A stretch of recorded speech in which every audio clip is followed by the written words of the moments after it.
बीत जय बीत जय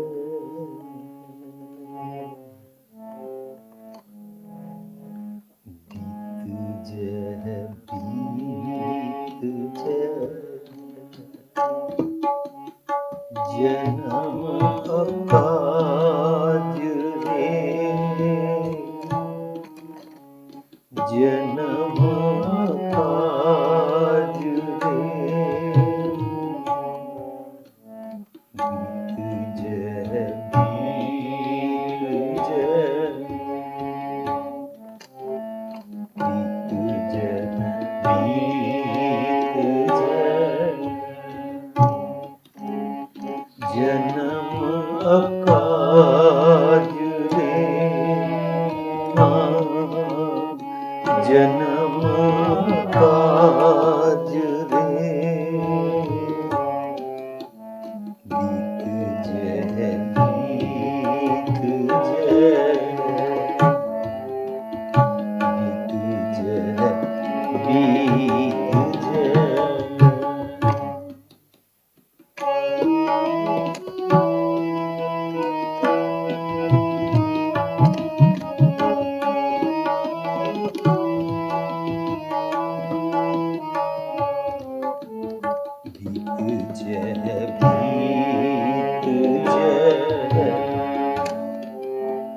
बीत जय बीत जय बीत जय जन्म अकाज जन्म अकाज रे बीत जय बीत जय बीत जय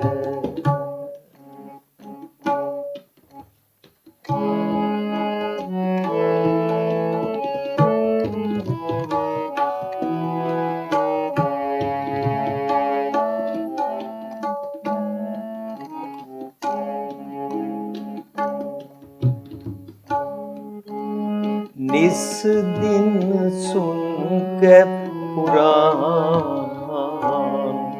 समझत नहरे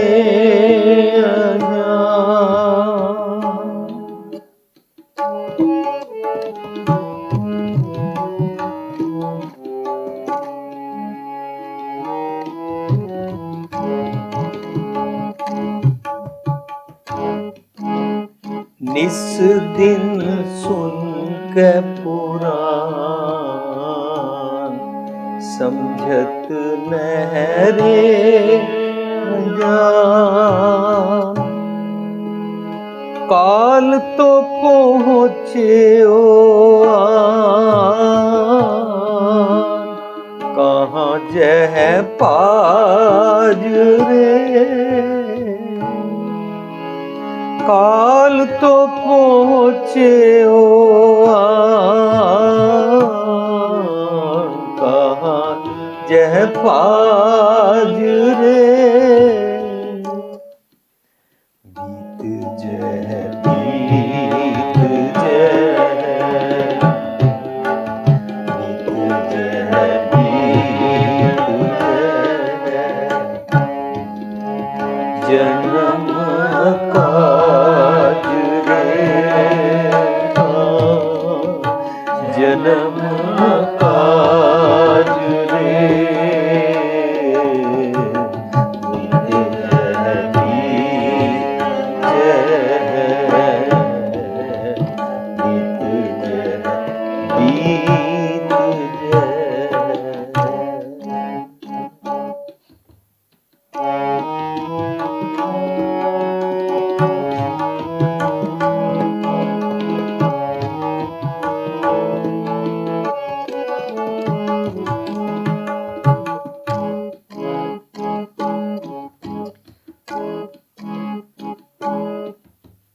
अस्थिर जो मान्यो दे सो तो तेरो होए है खे अस्थिर जो मान्यो दे, सो तो तेरो होए है खेल। क्यों ना हर को नाम ले, मूर्ख निलाज रे। क्यों ना हर को नाम ले, मूर्ख निलाज रे।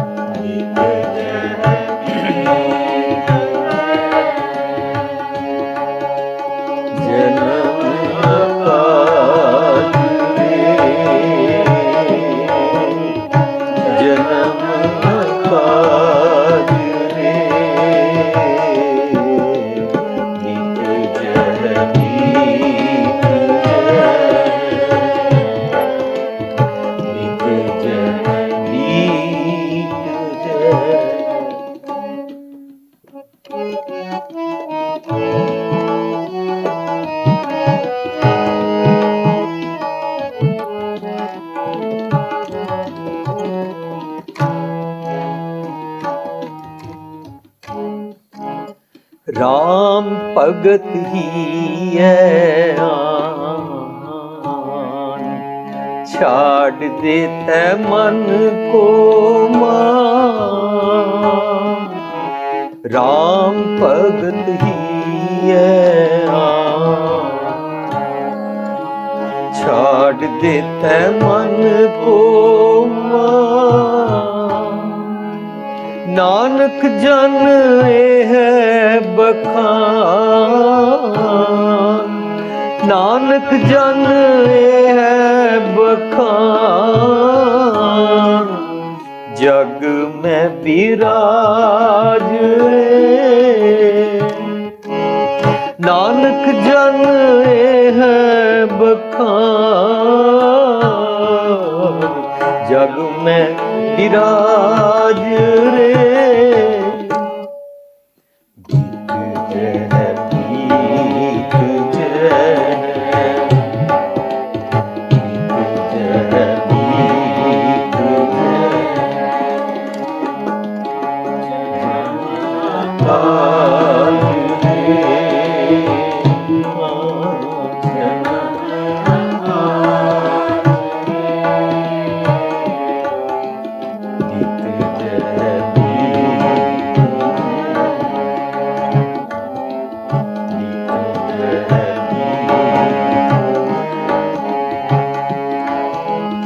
इस दिन सुन के पुराण,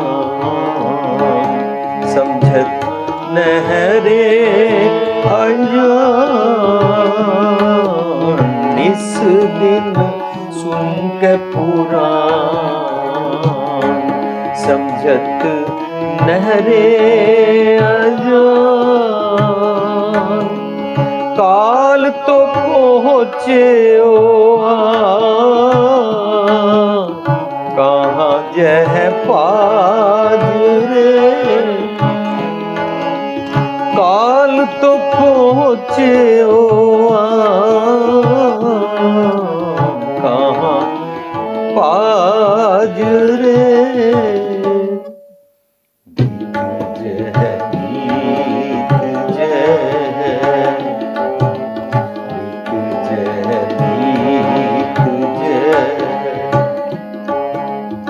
जन्म काज रे, जन्म काज रे।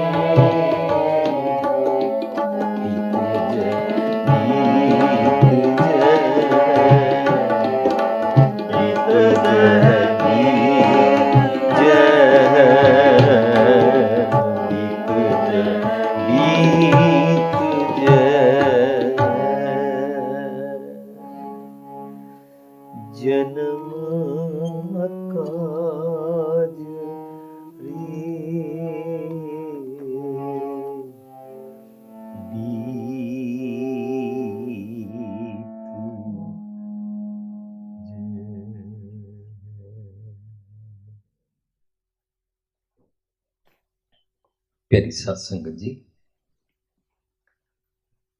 ਅਸੀਂ ਸਭ ਨੇ ਰਲ ਕੇ ਪਹਿਲਾਂ ਇੱਕ ਸ਼ਬਦ ਗਾਇਨ ਕੀਤਾ, ਸ਼ਲੋਕ।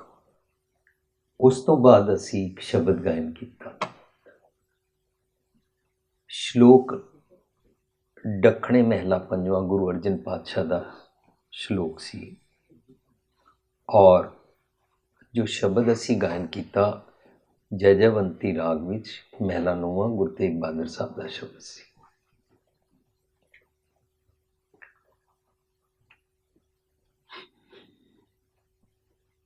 ਸ਼ਲੋਕ ਨੂੰ ਪਹਿਲਾਂ ਸਮਝਦੇ ਰਹੋ।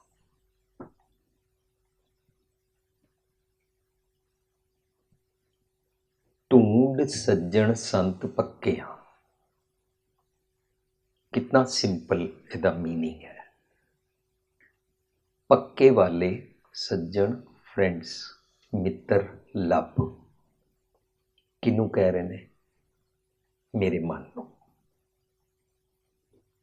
everyone has to give this message to ਆਪਣੇ ਇੰਡੀਵਿਜੂਅਲ ਮਨ ਨੂੰ। ਓਏ ਮੇਰੇ ਮਨ, ਢੂੰਡ ਸੱਜਣ ਸੰਤ ਪੱਕਿਆਂ। ਸੰਤ ਕਿਹਨੂੰ ਕਹਿੰਦੇ ਨੇ? ਹੁਣ ਤੱਕ ਅਸੀਂ ਸੁਣਿਆ ਫਿਜ਼ੀਕਲ ਫਾਰਮ ਵਿੱਚ ਕੋਈ ਖਾਸ ਚੋਲੇ ਵਾਲਾ, ਕੋਈ ਖਾਸ ਭੇਖ ਵਾਲਾ, ਕੋਈ ਪਰਟੀਕੂਲਰ ਨੋਨ ਬੰਦਾ ਇਨ ਸੋਸਾਇਟੀ ਜਿਸ ਨੂੰ ਲੋਕੀ ਸੰਤ ਕਹਿੰਦੇ ਨੇ। ਗੁਰਬਾਣੀ ਮੁਤਾਬਕ ਸੰਤ ਮੀਨਸ ਚੰਗੇ ਗੁਣ। ਸੰਤ ਬਣਿਆ ਸੱਤ ਤੋਂ, ਸੱਤ ਬਣਿਆ ਸੱਚ ਤੋਂ। ਸੱਚ ਹੈ ਰੱਬ ਜੀ, ਤੇ ਰੱਬ ਜੀ ਤੋਂ ਜੋ ਵੀ ਮੈਸੇਜ ਨਿਕਲ ਕੇ ਆਉਂਦਾ ਹੈ ਨਾ, concept of religion in true sense, God ਤੋਂ ਜੋ ਵੀ, ਗੋਡ ਦਾ ਕੌਨਸੈਪਟ ਮੀਨਸ, ਰੱਬ ਦਾ ਕੌਨਸੈਪਟ ਮੀਨਸ ਜੋ ਮੈਸੇਜ ਨਿਕਲ ਕੇ ਆਉਂਦਾ ਹੈ ਉਹ ਮੈਸੇਜ ਸੱਚਾ ਹੁੰਦਾ ਹੈ, ਸੱਤ ਹੁੰਦਾ ਹੈ, ਫॉर एवर ਟਰੂਥ ਹੁੰਦਾ ਹੈ, ਇਨਐਵਿਟੇਬਲ ਹੁੰਦਾ ਹੈ। ਉਹਦੇ 'ਚ ਜ਼ਰਾ ਜਿਹਾ ਵੀ ਝੂਠ ਨਹੀਂ ਹੁੰਦਾ। ਹੁਣ ਫਰਜ਼ ਕਰੋ ਅਸੀਂ ਰੱਬ ਦੇ ਮੈਸੇਜ, ਟਰੂਥ ਨੂੰ ਸੱਚ ਸਮਝਣ ਵਾਸਤੇ ਇੱਕ ਐਗਜ਼ਾਮਪਲ ਲਈ ਹੈ। ਜੋ ਉਪਜਿਓ ਸੋ ਬਿਨਸ ਹੈ, means whatsoever in this creation you see, one day it has to finish. That's the laws of nature. The laws of nature is the will of God. एक कुदरत का नियम है। रब जी का हुक्म इंज नहीं है भी अचानक उपर किधरे बैठे हुए ने और किसी नाल नाराज हो जाते हैं, ते जिहदे नाल नाराज हो जाते हैं उहदा कुछ विगाड़ते हैं। God has nothing to do with destruction. रब जी क्रिएशन करते हैं। Again concept of religion. एको धर्म दृढ़ सच कोई, सच दा रब दा मैसेज नियम जो उपजो सो बिनस है, परों आज के काल। कदों उसने डिस्ट्रॉय होना है? कभी भी हो सकता है, यह इनएविटेबल है। शायद इसी करके सानू असी रोज़ पाठ करते हाँ। सानू पहला सिखाया नितनेम करो, फिर सिखाया रोज़ बाणी पढ़िया करो, फिर सिखाया मैक्सिमम बाणी की संगत करया करो, ताकि ये वाली गल मेरे मन नू, मेरे थॉट प्रोसैस नू बिल्कुल पक्की तरह एक्सैप्ट हो जाए, सीमेंटेड हो जाए मेरे थॉट प्रोसैस कि everything is as per the laws of nature. ऐसा आता है, दिस इज ट्रूथ। जो उपजो सो बिनस है। हुण रब जी सच ने, रब जी तो निकलिया मैसेज सत्य है, इनएविटेबल है और हमेशा वास्ते सच है। ये नहीं कि फ्यू सेंचुरीज अगो सच नहीं सी ते आफ्टर फ्यू सेंचुरीज वो झूठ हो जाएगा, इंज भी नहीं है। हमेशा सच सच रहेगा।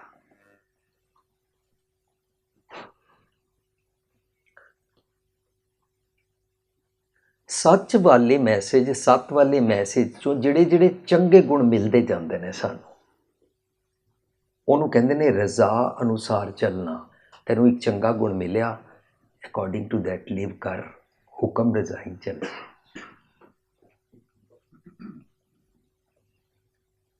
ਜੋ ਜੋ ਤੈਨੂੰ ਲਾਜ਼ ਆਫ ਨੇਚਰ ਪਤਾ ਲੱਗਦੇ ਜਾਣਗੇ, it is up to you how much you spend time to understand the laws of nature। रज़ा दे, कुदरत दे नियम सिस्टम ਨੂੰ कितना तू समझना चाहता है, जितना डे बाय डे समझेगा तेरा फायदा है।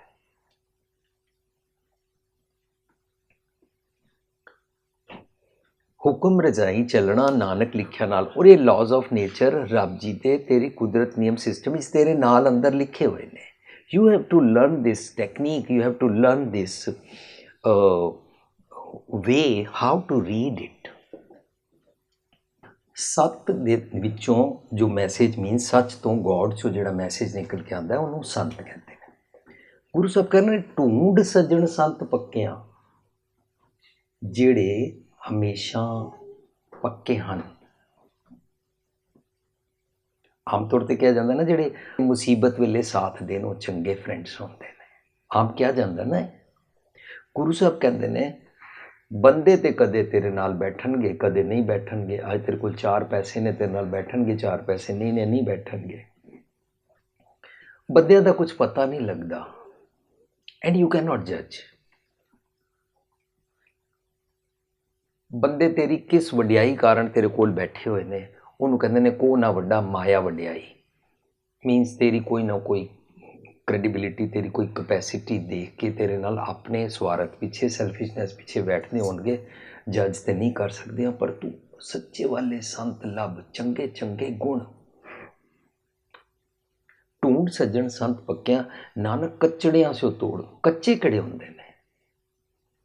ਅਸੀਂ ਉਹਨੇ ਗੱਲ ਕਰ ਚੁੱਕੇ ਹਾਂ, ਸੰਤ ਸਰੀਰਕ ਨਹੀਂ ਹੁੰਦਾ, ਫਿਜ਼ੀਕਲ ਨੂੰ ਸੰਤ ਨਹੀਂ ਕਹਿੰਦੇ, ਚੰਗੇ ਗੁਣਾਂ ਨੂੰ ਕਹਿੰਦੇ ਨੇ। ਤਾਂ ਫਰੈਂਡਸ ਵੀ ਤਾਂ ਚੰਗੇ ਗੁਣ ਹੁੰਦੇ ਨੇ। ਇਹਦਾ ਮਤਲਬ ਜਿਹੜੇ ਕੱਚੇ ਫਰੈਂਡਸ ਹੁੰਦੇ ਨੇ, ਉਹ ਕੱਚੇ ਫਰੈਂਡਸ ਦੀ ਨਿਸ਼ਾਨੀ ਕੀ ਹੈ? ਜੋ ਮਰ ਜੰਮੇ ਸੋ ਕੱਚ ਨਹੀਂ ਕੱਚ, ਜੋ ਪਲ ਪਲ ਮੈਨੂੰ ਆਤਮਕ ਮੌਤ ਦਿੰਦਾ ਹੈ। ਆਤਮਕ ਮੌਤ ਕੀ ਹੁੰਦੀ ਹੈ? ਸਾਡੇ ਅੱਜ ਦੇ ਸਬਜੈਕਟ ਵਿੱਚ ਆਤਮਕ ਮੌਤ ਹੈ, ਕਬੂ ਜੀੜਾ ਊਬ ਚੜ੍ਹਤ ਹੈ, ਕਬੂ ਜਾਏ ਪਿਆਲੇ। ਕਦੇ ਮੈਂ ਖੁਸ਼ ਹੁੰਦਾ ਵਾਂ, ਕਦੇ ਉਦਾਸ ਹੋ ਜਾਂਦਾ ਵਾਂ। ਖੁਸ਼ ਕਦੋਂ ਹੁੰਦਾ? ਜਦੋਂ ਮੇਰੀ ਮਨ ਮਰਜ਼ੀ ਠੀਕ ਠੀਕ ਮੁਤਾਬਕ ਸਭ ਕੁਝ ਹੁੰਦਾ ਰਹੇ। The way I want this world should go. My family ਤੋਂ ਲੈ ਕੇ ਪੂਰੀ ਦੁਨੀਆ, ਸੜਕ 'ਤੇ ਲੋਕੀ ਕਾਰਾਂ ਵੀ ਮੇਰੇ ਮੁਤਾਬਕ ਚਲਾਇਆ ਕਰਨ, ਆਫਿਸ ਵਿੱਚ ਸਾਰੇ ਮੇਰੇ ਮੁਤਾਬਕ ਹੋਣ, ਬਿਜ਼ਨਸ ਮਾਰਕੀਟ ਵਿੱਚ ਮੇਰੇ ਮੁਤਾਬਕ ਚੱਲੇ, ਘਰ ਵਿੱਚ ਵੋਟੀ ਬੱਚੇ ਮੇਰੇ ਮੁਤਾਬਕ ਚੱਲਣ। I am very happy. ਕਬੂ ਜੀੜਾ ਊਬ ਚੜ੍ਹਤ ਹੈ, ਕਬੂ ਜਾਏ ਪਿਆਲੇ। ਪਿਆਲੇ ਹੁੰਦਾ ਹੈ ਪਤਾਲ ਵਿੱਚ। ਪਤਾਲ ਵਿੱਚ ਮੀਨਸ ਉਦਾਸੀਨਤਾ ਵਿੱਚ, ਟੈਂਦੀਆਂ ਕਲਾਂ ਵਿੱਚ। ਇਹ ਸਾਡੀ ਸਭ ਦੀ ਫਿਤਰਤ ਹੈ। ਇਹ ਇਨਸਾਨ ਦੀ ਸੋਚਣੀ ਦਾ ਢੰਗ ਹੈ। ਜ਼ਰਾ ਜੀ ਤੇਜ਼ ਹਵਾ ਚੱਲੇ, ਸਾਡੀ ਮੋਮਬੱਤੀ ਬੁੱਝ ਜਾਂਦੀ ਹੈ। ਆਂਦੀ ਆਂਦੀ ਹੈ, ਸਾਡੀ ਮੋਮਬੱਤੀ ਬੁੱਝ ਜਾਂਦੀ ਹੈ।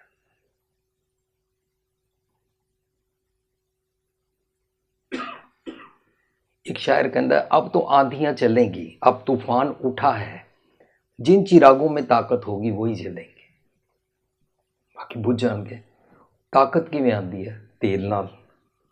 तेल है, फ्लेम जल्दी रहेगी, और फ्लेम इस कदर जल्दी रहेगी जिन्ना मैक्सिमम ਉਹਦੇ अंदर तेल है, जिन्ना मर्जी तेज़ तूफान है बुझदी नहीं। तुसीं देखिया होना, चंगी तेज़ हवा 'ਚ ਵੀ ਉਹ जगदी रहती है, क्योंकि थल्लों ਉਹਨੂੰ प्रॉपर गैस या प्रॉपर फ्यूल मिल रहा है। साडा मन डावाडोल होता है। कबू जीड़ा ऊप चढ़त है, कबू जाए प्याले। डावाडोल मन नूं जन्म मरण कहते हैं धार्मिक दुनिया की बोली। फिजिकल बॉडी फ्लैश की डैथ नूं जन्म मरण नहीं कहते। ਹੁਣ ਤੱਕ ਦੁਨੀਆ ਗੁਰੂ ਨਾਨਕ ਸਾਹਿਬ ਦੀ ਫਿਲਾਸਫੀ ਤੋਂ ਪਹਿਲਾਂ ਇਹ ਸਮਝਦੀ ਸੀ ਇੱਕ ਦਿਨ ਅਸੀਂ ਪੈਦਾ ਹੁੰਦੇ ਹਾਂ, ਸੋਲ ਆਤਮਾ ਕਿੱਧਰੋਂ ਆਉਂਦੀ ਹੈ ਅਤੇ ਜਿਸ ਦਿਨ ਅਸੀਂ ਮਰ ਜਾਂਦੇ ਹਾਂ ਉਸ ਦਿਨ ਆਤਮਾ ਨਿਕਲ ਕੇ ਕਿਤੇ ਉੱਪਰ ਚਲੀ ਜਾਂਦੀ ਹੈ, ਫਿਰ ਉਹ ਭਟਕਦੀ ਰਹਿੰਦੀ ਹੈ, ਫਿਰ ਉਹ ਆਪਣੀ ਲਾਈਕਿੰਗ ਦੇ ਨਵੇਂ ਚੰਗੇ ਚੰਗੇ ਮੰਮੀ ਪਾਪਾ ਲੱਭਦੀ ਰਹਿੰਦੀ ਹੈ। ਜਿੱਥੇ ਉਹਨੂੰ ਚੰਗੇ ਮੰਮੀ ਪਾਪਾ ਲੱਭਣ ਉੱਥੇ ਉਹਨਾਂ ਦੇ ਕਨਸੀਵ ਹੋ ਜਾਂਦੀ ਹੈ ਅਤੇ ਨਵਾਂ ਬਰਥ ਲੈ ਲੈਂਦੀ ਹੈ। ਇਹ ਪੁਰਾਣੀ ਗੁਰੂ ਨਾਨਕ ਸਾਹਿਬ ਤੋਂ ਪਹਿਲਾਂ ਦੀ ਫਿਲਾਸਫੀ। ਗੁਰੂ ਨਾਨਕ ਸਾਹਿਬ ਕਹਿੰਦੇ ਨੇ ਮਰਨ ਤੋਂ ਬਾਅਦ ਕੌਣ ਕਿੱਥੇ ਜਾਂਦਾ ਹੈ, ਫਿਜ਼ੀਕਲ ਡੈਥ ਤੋਂ ਬਾਅਦ ਕੋਈ ਦੱਸ ਹੀ ਨਹੀਂ ਸਕਦਾ। ਦੁਨੀਆ ਦਾ ਕੋਈ ਇਨਸਾਨ ਨਹੀਂ ਦੱਸ ਸਕਦਾ ਕਿੱਥੇ ਜਾਂਦਾ ਹੈ। ਦੁਨੀਆ ਮੰਨਦੀ ਹੈ ਹੈਲ ਨੂੰ ਜਾਂਦਾ ਹੈ, ਹੈਵਨ ਨੂੰ ਜਾਂਦਾ ਹੈ, ਜਾਂ ਕਿੱਥੇ ਜਾਂਦਾ ਹੈ, ਜਾਂ ਅਸਮਾਨ 'ਤੇ ਟੰਗਿਆ ਰਹਿੰਦਾ ਹੈ, ਜਾਂ ਭੂਤ ਪ੍ਰੇਤ ਬਣ ਜਾਂਦਾ ਹੈ। ਇਹ ਦੁਨੀਆ ਕਹਿੰਦੀ ਹੈ। ਗੁਰੂ ਸਾਹਿਬ ਨੂੰ ਪੁੱਛੀਏ, ਗੁਰੂ ਸਾਹਿਬ ਡੈਡ ਬਾਡੀ ਦੇ ਵੇਜ਼ ਨੂੰ ਡਿਸਪੋਜ਼ ਆਫ ਕਰਨ ਦੇ ਪ੍ਰੀਵੇਲਿੰਗ 5 ਮੋਸਟ ਨੋਨ ਵਾਈਡਲੀ ਮੈਥਡਸ ਬੋਲਦੇ ਨੇ। ਇੱਕ ਦੱਜਾ ਹੈ, ਸਾੜਦੇ ਨੇ, ਇੱਕ ਡੱਬੀਆਂ ਬੈਰੀ ਕਰਦੇ ਨੇ, ਇੱਕ ਨਾ ਕੁੱਤੇ ਖਾਏ, ਇੱਕ ਪਾਣੀ ਵਿੱਚ ਉਛਟੀਆਂ, ਕਈ ਪਾਣੀ ਵਿੱਚ ਡੈਡ ਬਾਡੀ ਨੂੰ ਪਏ, ਇੱਕ ਭੀਫੀ ਰਸਣ ਪਾਏ। ਭੀਫੀ ਰਸਣ ਹੁੰਦਾ ਪਾਰਸੀਜ਼ ਜਿਸ ਤਰ੍ਹਾਂ ਵਲਚਰਸ ਵਾਸਤੇ ਪਲੇਟਫਾਰਮ ਉੱਤੇ ਡੈਡ ਬਾਡੀ ਨੂੰ ਰੱਖ ਦਿੰਦੇ ਨੇ। ਸਾਰਿਆਂ ਦੇ ਡਿਸਪੋਜ਼ ਆਫ ਕਰਨ ਦੇ ਖਿਆਲ ਦੇ ਪਿੱਛੇ ਇੰਝ ਹੈ, ਜੋ ਡਿਪਾਰਟਿਡ ਸੋਲ ਹੈ, ਰੱਬ ਗੋਡ ਖੁਦਾ ਵਾਹਿਗੁਰੂ ਅੱਲਾ ਉਹਨੂੰ ਹੁਣ ਮਾਫ ਕਰ ਦੇਵੇ। ਇਸ ਖਿਆਲ ਦੇ ਨਾਲ ਰਿਚੁਅਲਸ ਕਰਦੇ ਨੇ। ਹੁਣ ਗੁਰੂ ਸਾਹਿਬ ਬੜਾ ਖਰਾ ਸੱਚ ਬੋਲਦੇ ਨੇ, ਜੋ ਕੋਈ ਬੋਲਦਾ ਨਹੀਂ, ਜੋ ਕੋਈ ਦੱਸਦਾ ਨਹੀਂ। ਪਰ ਕਮਾਲ ਹੈ, ਗੁਰੂ ਸਾਹਿਬ ਬਾਣੀ 'ਚ ਕਹਿੰਦੇ ਨੇ ਇੱਕ ਦੱਜੈ, ਇੱਕ ਦੱਬੀਆਂ, ਇੱਕ ਨਾ ਕੁੱਤੇ ਖਾਏ, ਇੱਕ ਪਾਣੀ ਵਿੱਚ ਉਛਟੀਆਂ, ਇੱਕ ਭੀਫੀ ਰਸਣ ਪਾਏ। 5 ਸਾਰੀਆਂ ਮੋਸਟ ਨੋਨ ਤਰੀਕੇ ਬਿਆਨ ਕਰਨ ਤੋਂ ਬਾਅਦ ਕਹਿੰਦੇ ਨੇ ਨਾਨਕ ਏਵ ਨਾ ਜਾਪੀ ਕਿੱਥੇ ਜਾਏ ਸਮਾਏ। कोई नहीं बता सकता कि मरने के बाद कहाँ जाते हैं। No one can say this. जो बोलेगा वो झूठ हो जाएगा।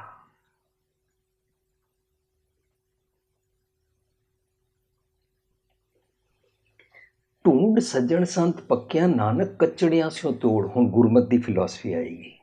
जेड़े ख्यालां दे नाल तू डावा डोल होता है, कबू जीड़ा ऊप चढ़ता है, कबू जाए प्याले, लोभी जीड़ा थिर ना रहता है। तेरा माइंड स्टेबल नहीं रहता, चारे कुंडा पाले, तू भटकदा है चारों पासे।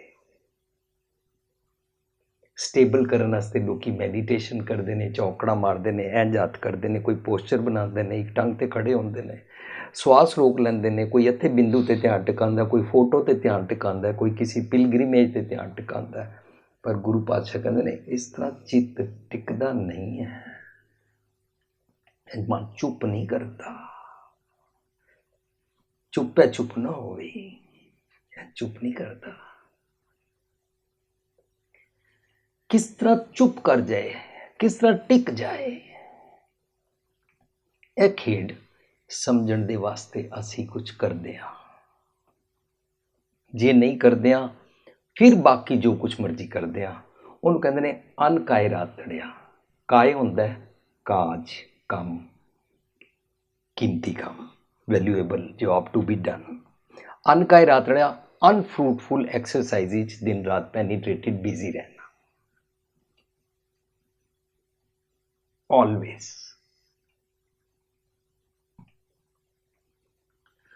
मनु कोई कहे ना सच पढ़, सच सीख, मैं बैटर आईपॉड लगा के 4 गाने सुनांगा, साढ़े नाल रहोगे तो ऐश करोगे, वो मनु पसंद आता है।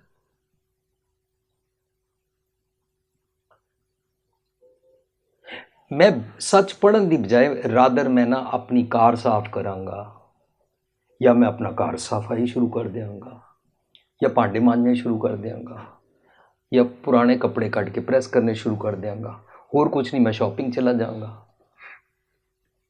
जे कुछ भी मैनू कोई काम नहीं है तो लैपटॉप तो मेरे सामने पिया ही है।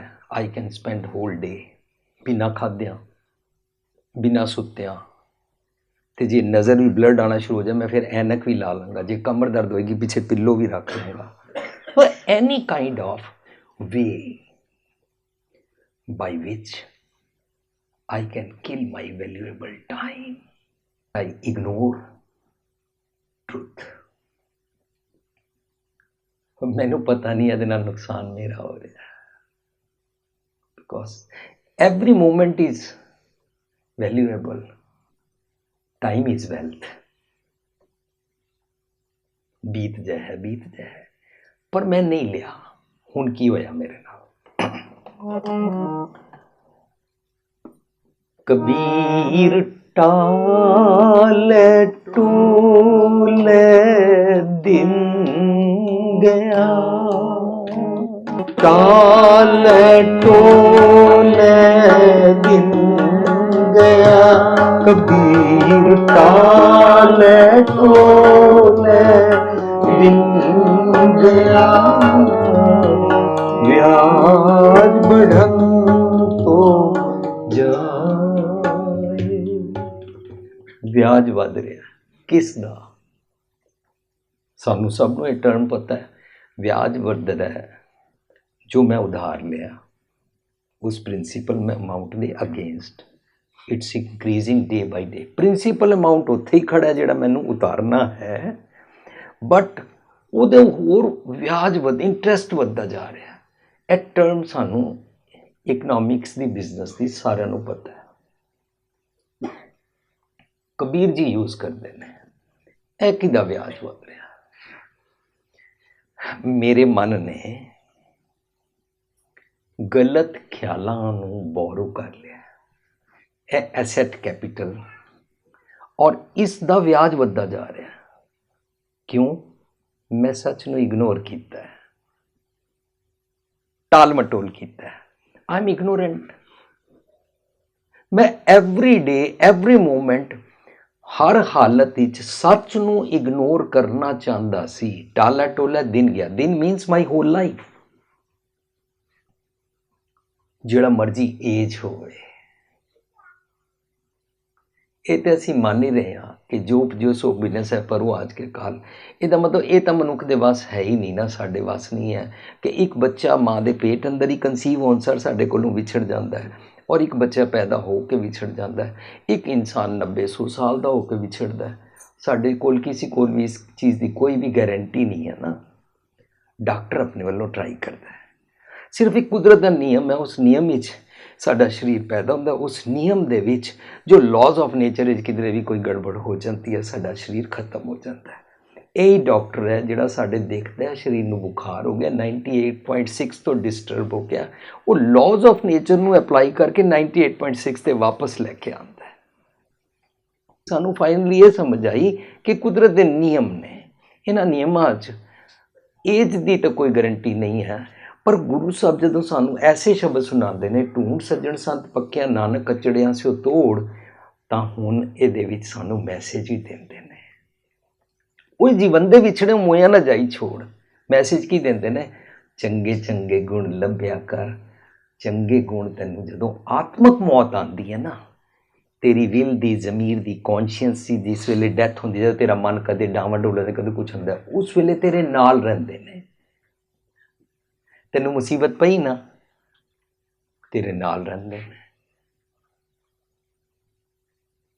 वो जीवन दे विछड़े किहड़े हुंदे? कच्चे वाले ख्याल, इस करके कचड़ियां से तोड़। कच्चे किसी मनुख नूं नहीं कह रहे ने, कच्चे वो ख्याल जिहड़े मैनूं सच तो छिड़कांदे ने। हुण चारों पासे साडे कच्चे ख्याल फैलाए हुए ने, बहुत सारे ने ना। पहला फेसबुक नहीं सी, हुण फेसबुक भी आ गई। फेसबुक रॉन्ग नहीं है, मैं यूज़ करने वाला रॉन्ग।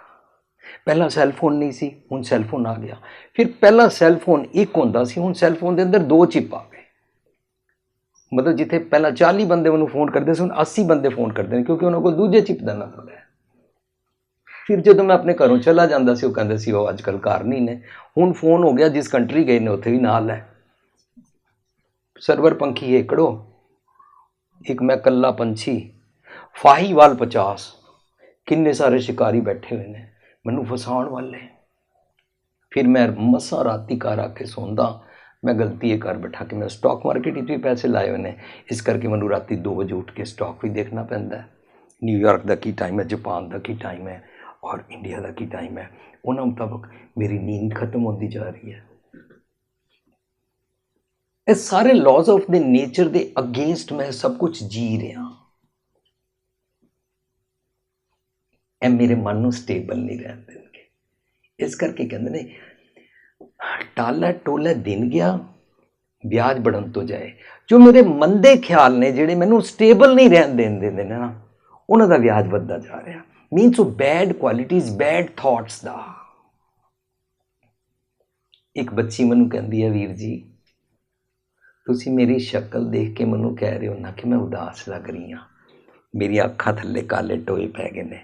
मैं क्या हाँ बच्चे तुसी मसा 20-21 साल दे हो, ये तो काले टोए लोगों को 70-80 साल दे जाके पैंदे ने, या किसी किसी की किडनी खराब हो जाती उन्होंने पैंदे ने, तैनूं इस उम्र च क्यों पै गए ने। कहती है मैं बहुत हसमुख सी ना। मैं कही यस तुसी बच्चे बहुत हसमुख सी, की होया? कहती पिछला 2 साल हुए ने मेरी मैरिज हुई है, आई नैवर न्यू कि मैनू इतनी गलत सस मिलेगी और इतना गलत हसबैंड मिलेगा। वो मैनू मिसट्रीट करते हैं। I could not bear this, I did not know how to deal with this type of problem. इस करके मैं दिन रात सो नहीं पाती हाँ, मैं डिप्रैशन ही चली गई हाँ, मैं दवाइयाँ खानी हाँ। मैनू नहीं पता उसकी सस कैसी है, मैनू नहीं पता उसका हसबैंड कैसा है। कई नाल इंज भी वापरती है, हसबैंड फस्ट क्लास हसदा खेडदा हुंदा है, बिजनेस भी करता हुंदा, चारों पासे कामयाबी होंदी है, अचानक वाइफ गलत मिल जाती है, उहदियां रात दियां नींदरां बर्बाद हो जांदियां, मदर नाल भी रिलेशनशिप खराब हो जाती है। वो कहती है तेरे पेरेंट्स नूं तू नहीं मिल सकता, बस आई वॉन्ट डिपार्ट। डिस्टर्ब हो जाता है, पता नहीं ऐसी प्रॉब्लम नाल डील किवें करना है। आदमी तो यह भी कह दिंदा है वो जी है तो जनानियां दा डिपार्टमेंट है। मैं उन्होंने कहा तुसी नूं सस आपस ही कर लिया करो, सानू ना बॉदर करो। तू मैरिज की है, तू रिस्पॉन्सिबल है, why you are playing this escapist game. ब्याज वधदा जाएगा, देख कोई भी डिस्टर्बेंस होएगी तू बैलेंस नहीं रह सकेगा। तेनू बाणी सिखा रही है। क्यों बाणी पढ़ते हैं? बाणी इस करके पढ़ते हैं कि साढ़े चारों पासे multi million times every day मेरे बचपन तो लैके मरण के आखिरी दम तक, भावें मैं 100 साल का मरा, भावें कभी भी मरा, हर पल मन नूं डिस्टर्ब करने वाले चारों पासे हैपनिंग्स वनरेबल है। पर जे सुख दे तो तुझे राधी, दुख भी तुझे ध्याई, जे भुख दे तो इति राजा, दुख भी सुख नहीं। मनु यह बैलेंस अवस्था सिखाता है धर्म। Whether you believe in God और not, no problem, learn this कि गुरबाणी सिखा रही है दोनों वेले बैलेंस किवें रह सकते हैं। एक बारी मैं एग्जाम्पल दे रहा सी, जे साउथ फिक्सअप करना है ना, don't work on south, example बना रहा सी। फिर की करिए, वर्क ऑन नॉर्थ, साउथ आपे फिक्सअप हो जाएगा, बैलेंस हो जाएगा। ਇਹਦਾ मतलब की होया? ਇਹਦਾ मतलब ये होया, फॉर एग्जाम्पल साउथ का ना रखिए मेरे दुख की घड़ी।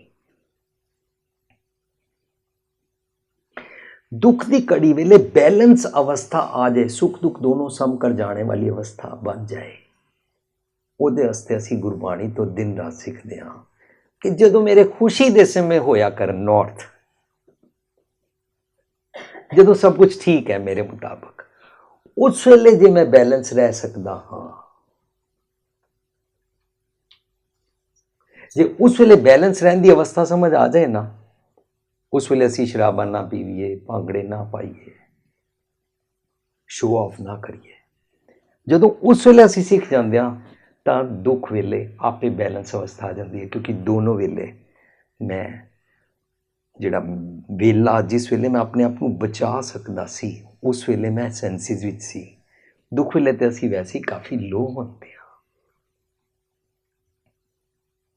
ना हार भजियो, मैं सच समझिया नहीं, टाला टोला दिन गया ब्याज बढ़न तो जाए। ना हार भजियो मीनस मैं सच नूं समझिया नहीं, सच नूं मैं इग्नोर किया। मैं बिजनेस नूं टाइम दिता, ਜੋਬ ਨੂੰ ਦਿੱਤਾ, ਪੜ੍ਹਾਈਆਂ ਨੂੰ ਦਿੱਤਾ, ਵੋਟੀ ਬੱਚੇ ਟੱਬਰ ਨੂੰ ਦਿੱਤਾ, ਆਪਣੀ ਕਰੀਅਰ ਬਣਾਉਣ ਦੀ ਸਾਰੀ ਗੇਮ ਨੂੰ ਦਿੱਤਾ। ਪਰ ਇਹਨੂੰ ਮੈਂ ਸੋਚਿਆ ਤੇ ਵੇਲਿਆਂ ਦਾ ਕੰਮ ਹੈ, ਭਾਈ ਸਾਹਿਬ ਜੀ ਦਾ ਕੰਮ ਹੈ, ਰਾਗੀ ਜੀ ਦਾ ਕੰਮ ਹੈ, ਕਥਾਕਾਰ ਜੀ ਦਾ ਕੰਮ ਹੈ, ਵੇਲਿਆਂ ਦਾ ਕੰਮ ਸਮਝ ਕੇ ਇਹਨੂੰ ਮੈਂ ਛੋੜ ਦਿੱਤਾ। ਪਰ ਦਿਸ Gurbani teaches me how to be balanced always।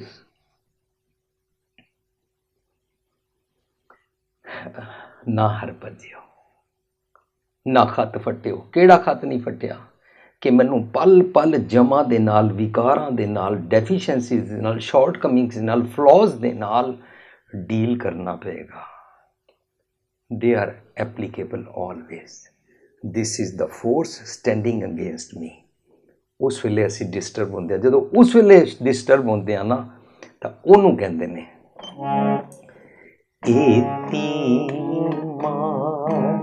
ਪਈ ਕੁਰਲਾਣੀ, ਪਈ ਕੁਰਲਾਣੀ, ਤੈ ਕੀ ਦਰਦ ਨ ਆਇਆ, ਤੈ ਕੀ ਦਰਦ ਨ ਆਇਆ,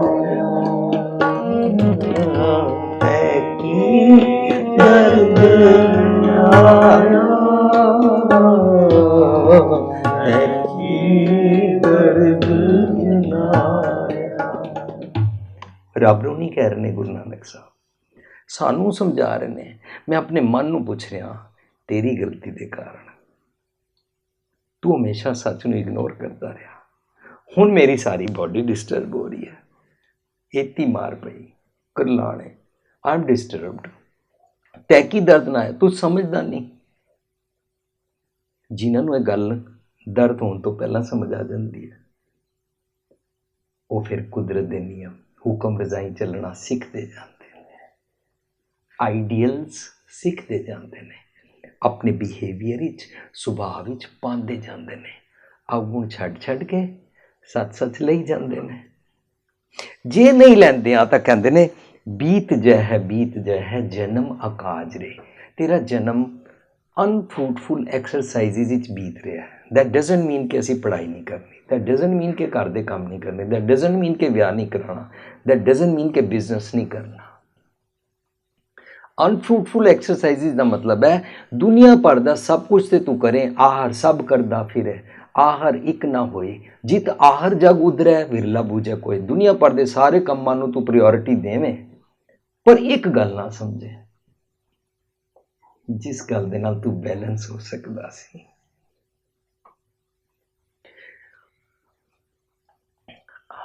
ਅਸੀਂ ਲਿਵਿੰਗ ਟ੍ਰੈਜਰੀ ਵਿੱਚ ਕਾਉਂਸਲਿੰਗਸ ਕਰਦੇ ਹਾਂ। ਕਾਉਂਸਲਿੰਗਸ ਕਰਦਿਆਂ ਅਮਰੀਕਾ ਕਿਸੇ ਨੂੰ ਪਤਾ ਲੱਗ ਗਿਆ ਕਿ ਅੱਜ ਕੱਲ੍ਹ ਮੈਂ ਨਿਊਯਾਰਕ ਆਪਣੇ ਘਰ ਹਾਂ। ਵੀਰ ਜੀ, ਇੱਕ 57 ਈਅਰਸ ਦੀ ਇੱਕ ਕ੍ਰਿਸਚਨ ਲੇਡੀ ਹੈ, ਉਹਦੀ ਕਾਉਂਸਲਿੰਗ ਕਰਦੇ ਹੋ। ਉਹ ਕਾਫੀ ਡਿਪਰੈਸ਼ਨ ਵਿੱਚ ਹੈ, ਉਹਦਾ ਹਸਬੈਂਡ ਵੀ ਡਿਸਟਰਬਡ ਹੈ, ਉਹ ਸਾਰੇ ਆਫਿਸ ਨੂੰ ਡਿਸਟਰਬ ਰੱਖਦੀ ਹੈ। ਸਾਡੇ ਆਫਿਸ ਕੰਮ ਕਰਦੀ ਹੈ। 26 told me. I told them counselling ਕਰਨ ਵੇਲੇ ਮੈਂ ਕਾਫੀ ਇਮੋਸ਼ਨਸ ਨੂੰ ਟੱਚ ਕਰਨਾ ਹੁੰਦਾ। It is difficult to have counselling in English. ਮੈਂ ਇਮੋਸ਼ਨਸ ਨੂੰ ਪ੍ਰੋਪਰਲੀ ਪੰਜਾਬੀ ਵਿੱਚ ਟੱਚ ਕਰ ਸਕਦਾ, but I am not licence holder ਕਿ ਮੈਂ ਕਾਉਂਸਲਿੰਗ ਕਰਾਂ। ਕਹਿੰਦੇ ਕੋਈ ਗੱਲ ਨਹੀਂ ਵੀਰ ਜੀ, ਤੁਹਾਨੂੰ ਸੂ ਨਹੀਂ ਕਰੇਗੀ, ਤੁਸੀਂ ਡਰੋ ਨਹੀਂ, ਸਿਰਫ ਸਿੰਪਲੀ ਉਹਦੇ ਨਾਲ ਗੱਲਬਾਤ ਕਰੋ। They brought her. When she came, she asked me, I have one question. ਮੈਂ ਕਿਹਾ before you question kindly tell me what is the problem. ਮੇਰਾ 19 ਸਾਲ ਦਾ ਨੌਜਵਾਨ ਇੱਕੋ ਇੱਕ ਬੇਟੇ ਦੀ ਡੈਥ ਹੋ ਗਈ। I cannot live without him। मैं क्या okay, so please tell me what is your question। she said मेरा question है कि ਜਦੋਂ ਉਹਦੀ ਡੈਥ ਹੋਈ ਤਾਂ ਸਾਡੇ ਵਿੱਚ ਬਿਲੀਵ ਕੀਤਾ ਜਾਂਦਾ ਹੈ, this Christian lady is telling me New York, ਸਾਡੇ ਰਿਲੀਜਨ ਵਿੱਚ ਕਿਹਾ ਜਾਂਦਾ ਹੈ 7 ਦਿਨ ਰੋਜ਼ਰੀ ਫੇਰੋ ਜੀਸਸ ਦੀ ਨਾਂ ਦੀ, ਈਸਾ ਮਸੀਹ ਕਹੋ, ਜੋ ਵੀ ਕਹਿੰਦੇ ਹੋਣੇ। ਤਾਂ ਮੈਂ ਉਸ ਵੇਲੇ ਪੁੱਛਿਆ ਰੋਜ਼ਰੀ ਫੇਰਨ ਨਾਲ ਕੀ ਹੋਏਗਾ? ਸਭ ਨੇ ਕਿਹਾ ਤੇਰਾ ਪੁੱਤਰ ਜਿੰਦਾ ਹੋ ਜਾਏਗਾ। ਮੈਂ ਸਿਰਫ ਸਿੰਪਲੀ ਕੁਐਸਚਨ ਕੀਤਾ ਸੀ ਵੀ ਇਹ ਕਿਵੇਂ ਹੋ ਸਕਦਾ ਹੈ? ਤਾਂ ਉਹ ਮੇਰਾ ਪੁੱਤਰ ਜਿੰਦਾ ਨਹੀਂ ਹੋਇਆ, ਮੈਨੂੰ ਇਹ ਗਿਲਟ ਸਤਾ ਰਿਹਾ ਕਿ ਮੈਂ ਉਹ 7 ਦਿਨ ਰੋਜ਼ਰੀ ਤਾਂ ਫੇਰੀ, ਪਰ ਉਹ ਕਹਿੰਦੇ ਨੇ ਤੂੰ ਵਿਸ਼ਵਾਸ ਨਾਲ ਨਹੀਂ ਫੇਰੀ, ਸੱਚੇ ਦਿਲ ਨਾਲ ਨਹੀਂ ਫੇਰੀ। ਹੁਣ ਵਿਸ਼ਵਾਸ ਨਾਲ ਫੇਰੋ, ਸੱਚੇ ਦਿਲ ਨਾਲ ਫੇਰੋ, ਲਾਜ਼ ਆਫ ਨੇਚਰ ਹੈ ਨਾ ਕਿ ਅਸੀਂ ਉਹਨੂੰ ਚੇਂਜ ਨਹੀਂ ਕਰ ਸਕਦੇ। ਹਾਂ, ਕੋਈ ਸਾਨੂੰ ਕਰਮਾਤੀ ਕਹਾਣੀਆਂ ਸੁਣਾ ਜਾਂਦਾ, ਅਸੀਂ ਉਹਨਾਂ ਨੂੰ ਬਿਲੀਵ ਕਰਨ ਲੱਗ ਪੈਂਦੇ ਹਾਂ, ਪਰ ਉਹ ਸੱਚ ਹੁੰਦਾ ਨਹੀਂ ਹੈ। ਫਲਾਣਾ ਮਰ ਗਿਆ ਸੀ ਫਿਰ ਜਿੰਦਾ ਹੋ ਗਿਆ, ਫਲਾਣਾ ਨਰਕਾਂ ਤੋਂ ਵਾਪਸ ਆ ਗਿਆ, ਸਵਰਗਾਂ ਤੋਂ ਵਾਪਸ ਆ ਗਿਆ, ਅਸੀਂ ਗੱਲਾਂ ਕਰਦੇ ਨਾ। ਗੁਰਬਾਣੀ ਸਾਨੂੰ ਸੱਚ ਨਾਲ ਜੋੜਦੀ ਹੈ, ਕੁਦਰਤ ਦੇ ਨਿਯਮਾਂ ਨਾਲ ਜੋੜਦੀ ਹੈ, ਔਰ ਸਾਡਾ ਮਾਈਂਡ ਸਟਰੋਂਗ ਕਰਦੀ ਹੈ। ਮੈਨੂੰ ਕਹਿੰਦੀ ਹੈ ਇੰਜ ਮੈਂ ਰੋਜ਼ਰੀ ਨਹੀਂ ਫੇਰ ਸਕੀ ਸੀ ਢੰਗ ਦੇ ਨਾਲ। ਵਾਟ ਯੂਅਰ ਰਿਲੀਜਨ ਸੇਜ਼। ਹੁਣ ਉਹਨੇ ਮੈਨੂੰ ਦੱਸ ਦਿੱਤਾ ਸ਼ੀ ਇਜ਼ ਕ੍ਰਿਸਚਨ। ਹੁਣ ਮੈਂ ਉਹਨੂੰ ਕਿਹਾ ਇਟ ਡਜ਼ਨਟ ਮੈਟਰ ਕਿ ਮੇਰਾ ਰਿਲੀਜਨ ਕੀ ਕਹਿੰਦਾ। ਕਿਉਂ? ਕਿਉਂਕਿ ਹੁਣ ਮੈਂ ਜੋ ਗੱਲ ਤੇਰੇ ਨਾਲ ਕਰਾਂਗਾ ਉਹ ਤੈਨੂੰ ਤੇਰੇ ਰਿਲੀਜਨ ਦੇ ਅਗੇਂਸਟ ਲੱਗੇਗੀ, ਤਾਂ ਤੂੰ ਕਿਧਰੇ ਮਾਈਂਡ ਵੀ ਕਰ ਜਾਏਗੀ, ਹਰਟ ਹੋ ਜਾਏਗੀ। ਕਾਉਂਸਲਿੰਗ ਕਰਨ ਵੇਲੇ ਸਾਨੂੰ ਪੇਸ਼ੈਂਟ ਦਾ ਧਿਆਨ ਰੱਖਣਾ ਹੁੰਦਾ ਵੀ ਕਿਸੇ ਪਾਸੋਂ ਹਰਟ ਨਾ ਹੋ ਜਾਏ, ਉਹਦੀ ਇਮੋਸ਼ਨਸ ਵੀ ਹੁੰਦੇ ਨੇ। ਸੋ ਮੈਂ ਉਹਨੂੰ ਬੇਨਤੀ ਕੀਤੀ, what you want to ask me. ਨਹੀਂ, ਤੇਰੇ ਰਿਲੀਜਨ ਵਿੱਚ ਕੋਈ ਐਸਾ ਤਰੀਕਾ ਢੰਗ ਹੈ ਕਿ ਮੇਰਾ ਪੁੱਤਰ ਦੁਬਾਰਾ ਜਿੰਦਾ ਹੋ ਜਾਏ। ਕਿੰਨੇ ਦਿਨ ਹੋ ਗਏ? 8 ਮਹੀਨੇ ਹੋ ਗਏ ਡੈਥ ਹੋਇਆ। 8 o'clock he goes to school. ਮੈਂ ਉਹਦੀ ਅਲਮਾਰੀ ਖੋਲ੍ਹਦੀ ਹਾਂ, ਉਹਦੇ ਕੱਪੜੇ ਪ੍ਰੈਸ ਕਰਦੀ ਹਾਂ। ਉਹਦਾ ਨਾਂ ਲੋਕਸ ਹੈ। ਮੈਂ ਕਹਿੰਦੀ ਹਾਂ ਲੋਕਸ please come on, your breakfast is ready, school bus ਨਿਕਲ ਜਾਏਗੀ, ਕੱਪੜੇ ਪਾ। ਮੇਰਾ ਹਸਬੈਂਡ ਡਿਸਟਰਬਡ ਹੈ ਕਿ ਹਰ ਵੇਲੇ ਇੰਝ ਕਿਉਂ ਕਰਦੀ ਹਾਂ। 3 ਵਜੇ ਮੈਂ ਕੰਮ ਤੋਂ ਜਾਂਦੀ ਹਾਂ, ਮੈਂ ਉਹਦਾ ਲੰਚ ਪਾਉਂਦੀ ਹਾਂ। ਅਤੇ ਇਸ ਤਰੀਕੇ ਦੇ ਨਾਲ ਮੇਰੇ ਰਸਤੇ ਵਿੱਚ ਕੋਈ ਵੀ ਆਉਂਦਾ, ਕੋਈ ਉਹਨੂੰ ਸਮਝਾਉਣ ਲੱਗਦਾ, ਮੈਂ ਉਹਦੇ ਨਾਲ ਲੜ ਪੈਂਦੀ ਹਾਂ। ਇਹ ਸਾਰੀ ਗੱਲ ਉਹ ਮੈਨੂੰ ਸੁਣਾ ਰਹੀ ਹੈ। ਮੇਰਾ ਅੱਜ ਸੁਣਾਉਣ ਦਾ ਪਰਪਜ਼ ਹੈ ਕਿ ਮੈਨੂੰ ਸਮਝ ਆ ਗਈ she wants to listen anyway. She can use any religion ਵਿਚ ਟੈਲਸ ਹਰ, ਭਾਵੇਂ ਬਲੈਕ ਮੈਜਿਕ ਕਰੋ, ਭਾਵੇਂ ਕੋਈ ਸੁਪਰਸਟੀਸ਼ੀਅਸ ਦਿਖਾਓ, ਭਾਵੇਂ ਕੋਈ ਤਾਕਤਵੀਰ ਬਣੋ, ਕੋਈ ਜਾਦੂ ਟੂਣਾ ਕਰੋ, ਜੋ ਮਰਜ਼ੀ ਕਰੋ, ਪੁੱਤਰ ਮੇਰਾ ਜ਼ਿੰਦਾ ਕਰਾ ਦਿਓ। ਹੁਣ ਉਹਦੀ ਇੰਟੈਂਸ਼ਨ ਵੀ ਸਮਝ ਆ ਗਈ। ਮੈਂ ਉਸਨੂੰ ਬੇਨਤੀ ਕੀਤੀ, ਮੈਂ ਕਿਹਾ ਮੇਰੇ ਰਿਲੀਜਨ ਦੀ ਗੱਲ ਛੱਡ ਦਿਓ, ਤੁਸੀਂ ਚਾਹੁੰਦੇ ਕੀ ਹੋ? I want my locks back. No, it's very difficult to talk to the mother who lost her only son. मैंने बेनती की थी, यस मैं तेरा पुत्र जिंदा करा सकता। ਉਹਦੀਆਂ ਅੱਖਾਂ ਖੁੱਲ ਗਈਆਂ, ਉਹਦਾ ਕੁੱਟਿਆ ਉਦਾਸ ਮੱਥਾ ਇੰਝ ਖਿੜ ਗਿਆ। ਓ ਯੈਸ ਯੂ ਕੈਨ, ਵਾਓ।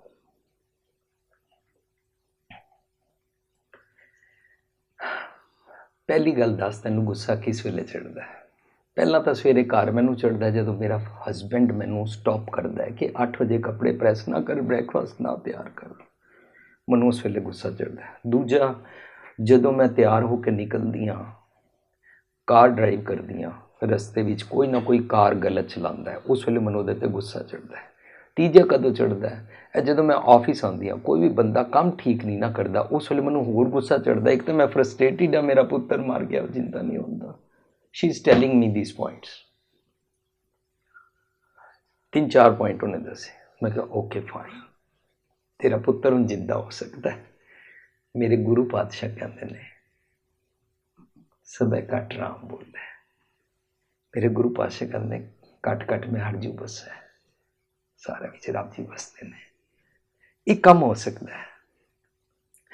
ਤੂੰ ਜਦੋਂ ਸਵੇਰੇ ਤੇਰਾ ਹਸਬੈਂਡ ਗੁੱਸਾ ਕਰੇ ਨਾ, ਤੂੰ ਹਸਬੈਂਡ ਨੂੰ ਕਿਹਾ ਕਰ, ਮੈਨੂੰ ਦਿਲ ਕਰਦਾ ਹੈ ਰੋਜ਼ ਵਾਂਗੂ ਮੈਂ ਤੈਨੂੰ ਰਿਟੈਲੀਏਟ ਕਰਾਂ, ਪਰ ਤੇਰੇ 'ਚੋਂ ਮੈਨੂੰ ਲੋਕਸ ਨਜ਼ਰ ਆ ਰਿਹਾ ਹੈ।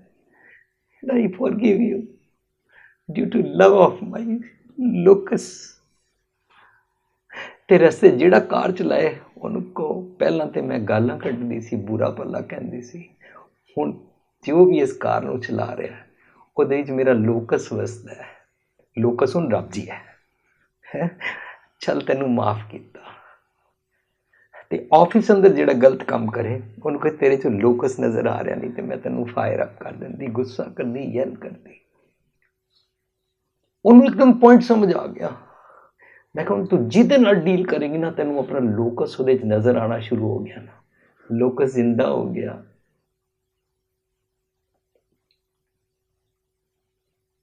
ਹੁਣ ਸਭ ਵਿੱਚ ਨਜ਼ਰ ਆਏਗਾ। ਹੁਣ ਇਸ ਸ਼ਬਦ ਨੂੰ ਅਸੀਂ ਦੁਨਿਆਵੀ ਤੌਰ 'ਤੇ ਟਿਕਾਈਏ। ਢੂੰਡ ਸੱਜਣ ਸੰਤ ਪੱਕਿਆ, ਨਾਨਕ ਕਚੜਿਆਂ ਸੋ ਤੋੜ, ਉਹ ਜੀਵਨ ਦੇ ਵਿਛੜੇ ਮੋਇਆ ਨਾ ਜਾਈ ਛੋੜ। ਜੋ ਸਾਡੇ ਤੋਂ ਵਿਛੜ ਜਾਂਦਾ ਨਾ ਫਿਜ਼ੀਕਲ ਫਾਰਮ ਵਿੱਚ, ਉਹਦੇ ਗੁਣਾਂ ਨੂੰ ਯਾਦ ਕਰੀਏ। ਉਹਦੇ ਗੁਣ ਕਿੱਥੋਂ ਆਏ? ਰੱਬ ਜੀ ਤੋਂ ਆਏ। ਜਿਸ ਬੰਦੇ ਕੋਲ ਵੀ ਕੋਈ ਗੁਣ ਚੰਗਾ ਹੁੰਦਾ ਨਾ, ਉਹ ਬੰਦਾ ਉਸ ਤੇ ਮਾਣ ਨਹੀਂ ਕਰਦਾ, ਕਰ ਹੀ ਨਹੀਂ ਸਕਦਾ। ਉਹ ਕਹਿੰਦਾ ਦਿਸ ਇਜ਼ ਰੱਬ ਜੀ ਦਾ gift, this is God gift. Singer ਕਹਿੰਦਾ ਮੇਰਾ ਗਲਾ ਸੋਹਣਾ ਨਹੀਂ ਹੈ, ਦਿਸ ਇਜ਼ ਗॉड ਗਿਫਟ। ਕੋਈ ਪਲੇ ਕਰਦਾ ਕਹਿੰਦਾ this is God gift. Tendulkar cricket ਸੋਹਣੀ ਖੇਲਦਾ ਕਹਿੰਦਾ ਦਿਸ ਇਜ਼ ਗॉड्स ਗਿਫਟ। ਜਿਹੜਾ ਬੰਦਾ ਸਾਡੇ ਤੋਂ ਵਿਛੜ ਗਿਆ ਨਾ, ਉਹਦੇ ਗੁਣ ਲਿਆ ਕਰੀਏ। ਉਹ ਗੁਣ ਰੱਬ ਜੀ ਦੇ ਨੇ। ਜਦੋਂ ਉਹ ਗੁਣਾਂ ਨਾਲ ਅਸੀਂ ਜੀਵਾਂਗੇ, ਸਾਨੂੰ ਹਰ ਵੇਲੇ ਲੋਕਸ ਵੀ ਨਜ਼ਰ ਆਇਆ ਕਰੇਗਾ। ਤੇ ਇੱਕ ਹੋਰ ਪੁਆਇੰਟ ਜੇ ਮੈਂ ਤੁਹਾਨੂੰ ਟੱਚ ਕਰ ਸਕਾਂ, ਅਮਰੀਕਾ ਇੱਕ ਮੇਰਾ ਫਰੈਂਡ ਹੈ, ਕਹਿੰਦਾ ਇਸ ਸੰਡੇ ਤੁਹਾਡਾ ਕੋਈ ਵੀ ਪ੍ਰੋਗਰਾਮ ਹੈ ਨਾ, ਪਲੀਜ਼ ਕੈਂਸਲ ਕਰ ਦੇਣਾ, ਕਿਉਂਕਿ ਮੈਂ ਗੁਰਦੁਆਰੇ ਸ਼ੁੱਕਰਵਾਰ ਨੂੰ ਅਖੰਡ ਪਾਠ ਰਖਾਵਾਂਗਾ ਔਰ ਭੋਗ ਬਣੇਗਾ, ਤੁਸੀਂ ਕੀਰਤਨ ਕਰਨਾ। ਤੁਸੀਂ ਕਿਉਂ ਅਖੰਡ ਪਾਠ ਕਰਾਉਣਾ ਚਾਹੁੰਦੇ ਹੋ? ਮੈਂ ਤੇ ਸੰਡੇ ਆ ਜਾਵਾਂਗਾ, ਪਰ ਕਰਾਉਣਾ ਕਿਉਂ ਚਾਹੁੰਦੇ ਹੋ? ਕਹਿੰਦਾ ਬਿਕੋਜ਼ ਮੈਂ ਅਮਰੀਕਾ ਤੋਂ ਆਇਆ, ਇੰਡੀਆ ਤੋਂ ਆਇਆ, ਮੈਨੂੰ ਅੱਜ 14 ਸਾਲ ਹੋ ਗਏ ਨੇ। 6 ਸਾਲ ਮੈਂ ਜਰਮਨੀ ਰਿਹਾ, 8 ਸਾਲ ਤੋਂ ਮੈਂ ਨਿਊਯਾਰਕ ਰਹਿ ਰਿਹਾ। ਇੱਥੇ ਮੈਂ ਇਲੀਗਲ ਹਾਂ ਵੀਰ ਜੀ। ਮੈਂ ਆਪਣੀ ਮਾਂ ਤੋਂ 14 ਸਾਲਾਂ ਤੋਂ ਵਿਛੜਿਆ ਹੋਇਆ। ਇੰਡੀਆ ਤੋਂ ਨਿਊਜ਼ ਆਈ ਹੈ ਮੇਰੀ ਮਾਂ ਮਰ ਗਈ ਹੈ। ਮੈਂ ਆਪਣੀ ਮਾਂ ਦਾ ਭੋਗ ਕਰਾਉਣਾ ਚਾਹੁੰਦਾ। ਮੈਂ ਉਹਨੂੰ ਬੇਨਤੀ ਕੀਤੀ, ਇਤਨਾ ਦੁੱਖ ਕਿਉਂ ਰਿਹਾ? ਕਹਿੰਦਾ ਮੈਂ ਇਸ ਕਰਕੇ ਦੁੱਖ ਰਿਹਾ ਕਿ ਜਦੋਂ ਮੈਂ ਮਾਂ ਕੋਲ ਰਹਿੰਦਾ ਸੀ, ਮੈਂ ਉਹਦੀ ਸੇਵਾ ਨਹੀਂ ਕਰਦਾ ਸੀ, ਮੈਂ ਉਹਨੂੰ ਇਗਨੋਰ ਕਰਦਾ ਸੀ, ਮੈਂ ਉਹਨੂੰ ਪਿਆਰ ਨਹੀਂ ਸੀ ਕਰਦਾ। ਜੇ ਮਾਂ ਕੰਮ ਕਾਜ ਕਰਦੀ ਰਹਿੰਦੀ ਸੀ, ਮੈਂ ਉਹਨੂੰ ਕਹਿੰਦਾ ਸੀ ਤੂੰ ਵੱਡੇ ਪੁੱਤਰ ਔਰ ਨੂੰਹ ਦੀ ਸੇਵਾ ਕਰਦੀ ਰਹਿੰਦੀ ਹੈ, ਗੁਲਾਮ ਬਣੀ ਹੋਈ ਹੈ, ਹੁਣ ਥੱਕ ਗਈ ਹੈ ਨਾ, ਹੁਣ ਲੈ ਸੋ ਜਾ, ਹੁਣ ਮੈਨੂੰ ਨਾ ਕਹਿ ਕੇ ਕੁੱਟੋ ਤੈਨੂੰ। ਮੈਂ ਟੌਂਟ ਕਰਦਾ ਸੀ ਆਪਣੀ ਮਾਂ ਨੂੰ। ਤਾਂ ਮੈਨੂੰ ਦੁੱਖ ਲੱਗ ਰਿਹਾ, ਪਛਤਾਵਾ ਹੋ ਰਿਹਾ ਕਿ ਮੈਂ ਆਪਣੀ ਮਾਂ ਨਾਲ ਪਿਆਰ ਨਹੀਂ ਕੀਤਾ। ਮੈਂ ਇਸ ਕਰਕੇ ਅਖੰਡ ਪਾਠ ਰਖਾਵਾਂਗਾ। ਮੈਂ ਉਹਨੂੰ ਕਿਹਾ ਤੁਹਾਡਾ ਦਿਲ ਕਰਦਾ ਰਖਾਓ, ਦਿਲ ਕਰਦਾ ਨਾ ਰਖਾਓ। ਆਓ, ਮੈਂ ਕੋਈ ਅਥਾਰਟੀ ਨਹੀਂ ਹੈ ਜੋ ਤੁਹਾਨੂੰ ਸਟਾਪ ਕਰਾਵਾਂ, ਪਰ ਤੁਹਾਡੀ ਮੰਮੀ ਤੁਹਾਨੂੰ ਹਮੇਸ਼ਾ ਮਿਲ ਸਕਦੀ ਹੈ। ਕਹਿੰਦਾ ਕਿਸ ਤਰ੍ਹਾਂ? ਮੈਂ ਕਿਹਾ ਇੱਥੇ ਨਾ ਨਿਊਯਾਰਕ ਵਿੱਚ ਬੜੀਆਂ ਸਾਰੀਆਂ ਮਾਵਾਂ ਰਹਿੰਦੀਆਂ, ਉਹ ਤੇਰੀਆਂ ਮਾਵਾਂ ਨੇ, ਤੂੰ ਉਹਨਾਂ ਨੂੰ ਆਪਣੀ ਮਾਂ ਬਣਾ ਲੈ ਔਰ ਉਹਨਾਂ ਦੀ ਨਾ ਆਪਣੀ ਮਾਂ ਸਮਝ ਕੇ ਸੇਵਾ ਕਰਿਆ ਕਰ। ਪਤਾ ਨਹੀਂ ਉਹਨੂੰ ਕਿਸ ਤਰ੍ਹਾਂ ਇਹ ਗੱਲ ਸਮਝ ਆ ਗਈ। ਅੱਜ ਤੱਕ ਮੈਨੂੰ ਐਕਨੋਲੇਜ ਕਰਦਾ ਹੈ, ਪਿਛਲੇ 18 ਸਾਲ ਹੋ ਗਏ, ਕਿ ਵੀਰ ਜੀ ਮੈਨੂੰ ਦੁਨੀਆ ਦੀ ਮਾਂ ਨੂੰ ਆਪਣੀ ਮਾਂ ਬਣਾਉਣਾ ਆ ਗਿਆ, ਕਿਉਂਕਿ ਉਹਨਾਂ 'ਚੋਂ ਮੈਨੂੰ ਮੇਰੀ ਮਾਂ ਨਜ਼ਰ ਆਉਂਦੀ ਹੈ। ਸੋ ਬੀਤ ਜਾਏ ਜਨਮ ਅਕਾਦਰੇ, ਸਾਡਾ ਅਨਫਰੂਟਫੁਲ ਐਕਸਰਸਾਈਜ਼, ਸੁਪਰਫਲੂਅਸ ਐਕਸਰਸਾਈਜ਼ ਵਿੱਚ ਸਮਾਂ ਬੀਤ ਰਿਹਾ, ਅਸੀਂ ਆਪਣੇ ਸਮੇਂ ਨੂੰ ਸੰਭਾਲ ਨਹੀਂ ਰਹੇ ਹਾਂ। ਅਮਰੀਕਾ ਕਾਰ ਜਾ ਰਹੀ ਹੈ ਔਰ ਇੱਕ ਬੱਚਾ ਬੜੀ ਮਹਿੰਗੀ ਕਾਰ ਦੇ ਵੱਟਾ ਮਾਰਦਾ, ਕਾਰ ਦਾ ਸ਼ੀਸ਼ਾ ਟੁੱਟ ਜਾਂਦਾ ਹੈ। ਕਾਰ ਵਾਲਾ ਰੁਕਦਾ ਹੈ, ਰਿਵਰਸ ਤੇ ਨਹੀਂ ਕਰ ਸਕਦਾ ਸੀ, ਰੋਕ ਕੇ ਪੈਦਲ ਉਤਰ ਕੇ ਆਉਂਦਾ। ਜਿਹਨੇ ਵੱਟਾ ਮਾਰਿਆ ਉਹਨੇ ਸੋਚਿਆ ਸੀ ਦੌੜ ਗਿਆ ਹੋਏਗਾ, ਉਹਦੇ ਕੋਲ ਆਉਂਦਾ, ਤੁਸੀਂ ਵੱਟਾ ਮਾਰਿਆ? ਉਹ ਬੱਚਾ ਕਹਿੰਦਾ ਯੈਸ ਮੈਂ ਮਾਰਿਆ। ਕਿਉਂ ਮਾਰਿਆ? ਕਹਿੰਦਾ ਮੇਰਾ ਛੋਟਾ ਭਰਾ ਹੈ ਨਾ, ਵੀਲ ਚੇਅਰ ਤੋਂ ਢਹਿ ਪਿਆ ਸੀ, ਮੇਰੇ 'ਚ ਇੰਨੀ ਤਾਕਤ ਨਹੀਂ ਕਿ ਮੁੜ ਕੇ ਮੈਂ ਇਹਨੂੰ ਵੀਲ ਚੇਅਰ 'ਤੇ ਬਿਠਾ ਸਕਾਂ। ਬਹੁਤ ਸਾਰੀਆਂ ਕਾਰਾਂ ਲੰਘੀਆਂ ਨੇ, ਮੈਂ ਉਹਨਾਂ ਨੂੰ ਹੱਥ ਦਿੱਤਾ, ਕੋਈ ਰੁਕਦਾ ਨਹੀਂ ਸੀ। I had only one option, ਕਿ ਮੈਂ ਤੁਹਾਨੂੰ ਪੱਥਰ ਮਾਰਾਂ ਔਰ ਤੁਸੀਂ ਆਪਣੀ ਕਾਰ ਰੋਕੋ। ਉਹ ਕਾਰ ਵਾਲਾ ਕਹਿੰਦਾ ਹੈ ਮੇਰੀ ਇਤਨੀ ਮਹਿੰਗੀ ਕਾਰ ਟੁੱਟ ਗਈ ਹੈ, ਉਹਦਾ ਰੋਣਾ ਸਾਰਾ ਮੇਰਾ ਮੁੱਕ ਗਿਆ। ਮੈਨੂੰ ਬੜੀ ਸ਼ਰਮ ਆਈ, ਅਸੀਂ ਤਾਂ ਰੁਕਾਂਗੇ, ਅਸੀਂ ਤਾਂ ਸਮਾਂ ਕੱਢਾਂਗੇ ਜਦੋਂ ਸਾਡੀ ਕਾਰ 'ਤੇ ਕੋਈ ਵੱਟਾ ਮਾਰੇਗਾ, ਅਸੀਂ ਤਾਂ ਸਮਾਂ ਕੱਢਾਂਗੇ। ਦੁਨੀਆ ਦੇ ਭਲੇ ਵਾਸਤੇ ਸਾਨੂੰ ਗੁਰੂ ਸਾਹਿਬ ਕਹਿੰਦੇ ਨੇ ਵਿੱਚ ਦੁਨੀਆ ਸੇਵ ਕਮਾਈਏ ਤਾਂ ਦਰਗਾਹ ਬੈਸਣ ਪਾਈ, ਅਸੀਂ ਸਿਰਫ ਗੁਰਦੁਆਰੇ ਲੰਗਰ ਪਕਾਉਂਦੇ ਹਾਂ। ਕ੍ਰਿਸਚਨ ਸਾਡੇ ਨਾਲੋਂ ਚੰਗੇ ਨੇ, ਹਸਪੀਟਲ ਲਾ ਕੇ ਮਰੀਜ਼ ਦੀ ਬਾਂਹ ਪਕੜ ਕੇ ਬਿਨਾਂ ਵਿਤਕਰੇ ਤੋਂ ਕਹਿੰਦੇ ਨੇ I will pray for you, I will talk to my God, get well soon, wish ਕਰਦੇ ਨੇ। ਅਸੀਂ ਪਤਾ ਨਹੀਂ ਬਿਲ ਗੇਟਸ ਤੋਂ ਜ਼ਿਆਦਾ ਵੱਡੇ ਹੋ ਗਏ ਹਾਂ, ਬਹੁਤ ਅਸੀਂ ਬਿਜ਼ੀ ਹਾਂ, ਅਸੀਂ ਕੁਝ ਕਰ ਹੀ ਨਹੀਂ ਪਾ ਰਹੇ ਇਨਸਾਨੀਅਤ ਦਾ। ਗੁਰੂ ਪਾਤਸ਼ਾਹ ਸਾਨੂੰ ਸਿਖਾ ਰਹੇ ਨੇ ਸੌਕਤ ਜਾਣੇ ਪੀਰ ਪਰਾਈ ਜਾ ਕੇ ਅੰਤਰ ਦਰਦ ਨਾ ਪਾਈ। ਸਾਨੂੰ ਇਹ ਚੀਜ਼ਾਂ ਸਿਖਾਈਆਂ ਜਾਂਦੀਆਂ ਕਿ ਤੂੰ ਬਚਪਨ ਤੋਂ ਹੀ ਸੱਚ ਦੀ ਸੇਵਾ ਕਰਨੀ ਸਿੱਖ, ਬਚਪਨ ਤੋਂ ਇਸ ਪਾਸੇ ਲੱਗ, ਤਾਂ ਕਿ ਤੇਰਾ ਮਨ ਡਾਵਾਂ ਡੋਲ ਨਾ ਹੋਇਆ ਕਰੇ। ਬਲਕਿ ਲੋਕਾਂ ਦੇ ਵਿਚਕਾਰ ਜਿਹੜੇ ਦੁੱਖ ਨੇ, ਉਹਨਾਂ ਦੇ ਦੁੱਖਾਂ ਵਿੱਚ ਜਾ ਕੇ ਉਹਨਾਂ ਦੇ ਦੁੱਖਾਂ ਨੂੰ ਸੁੱਖਾਂ ਵਿੱਚ ਬਦਲਣ ਦੀ ਕੋਸ਼ਿਸ਼ ਕਰ, ਤਾਂ ਕਿ ਉਹ ਰੋਂਦੇ ਵੀ ਹੱਸ ਪੈਣ ਤੇ ਤੈਨੂੰ ਇਹ ਆਦਤ ਪੈ ਜਾਏ ਕਿ ਸਾਰੀ ਦੁਨੀਆ ਵਿੱਚ ਮੇਰੇ ਤੋਂ ਹੋਰ ਵੀ ਕਈ ਦੁਖੀ ਹਨ। ਮੈਨੂੰ ਤੇ ਸ਼ੁਕਰ ਹੈ ਗੁਰੂ ਪਾਤਸ਼ਾਹ ਤੁਸੀਂ ਹੱਥ ਪੈਰ ਦਿੱਤੇ ਕਿ ਮੈਂ ਲੋਕਾਂ ਦੀ ਸੇਵਾ ਕਰ ਸਕਦਾ। ਬਸ ਅਦਰਵਾਈਜ਼ ਬੀਤ ਜਾਏ ਜਨਮ ਅਕਾਜ ਰਹੇ। ਨਿਸ ਦਿਨ ਸੁਣ ਕੇ ਪੁਰਾਣ ਸਮਝਤ न ਰਿਹਾ ਜਾਨ। ਤੂੰ ਸਟੱਬਨ ਹੈ, ਮੂਰਖ ਹੈ, ਐਰੋਗੈਂਟ ਹੈ। ਕਾਲ ਤੋਂ ਪਹੁੰਚਿਓ ਆਨ। ਕਾਲ ਦਾ ਮਤਲਬ ਫਿਜ਼ੀਕਲ ਡੈਥ ਨਹੀਂ ਹੈ। ਕਾਲ ਦਾ ਮਤਲਬ ਹੈ ਜਦੋਂ ਤੈਨੂੰ ਵਿਕਾਰ, ਡੈਫੀਸ਼ੀਐਂਸੀ, ਸ਼ਾਰਟ ਕਮਿੰਗਸ, ਜੰਪ ਸਤਾਉਣਗੇ ਨਾ, ਉਸ ਵੇਲੇ ਤੂੰ ਸਟੇਬਲ ਨਹੀਂ ਰਹੇਗਾ। ਸੋ ਲਰਨ ਹਾਊ ਟੂ ਲਿਵ ਇਨ ਅਨਸਰਟੇਨਟੀ।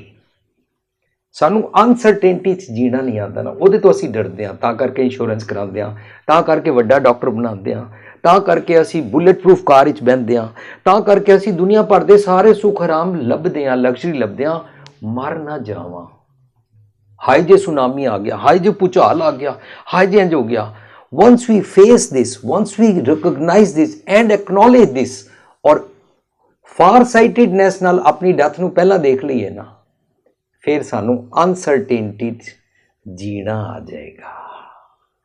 ਜਦੋਂ ਅਨਸਰਟੇਨਟੀ ਜੀਣਾ ਆ ਜਾਏ ਨਾ, then anything can happen and I can face it। ਇਹ ਵਾਲੀ ਤਾਕਤ, ਇਹ ਵਾਲੀ ਸੋਚ ਗੁਰੂ ਪਾਤਸ਼ਾਹ ਸਾਨੂੰ ਬਾਣੀ ਰਾਹੀਂ ਦਿੰਦੇ ਨੇ।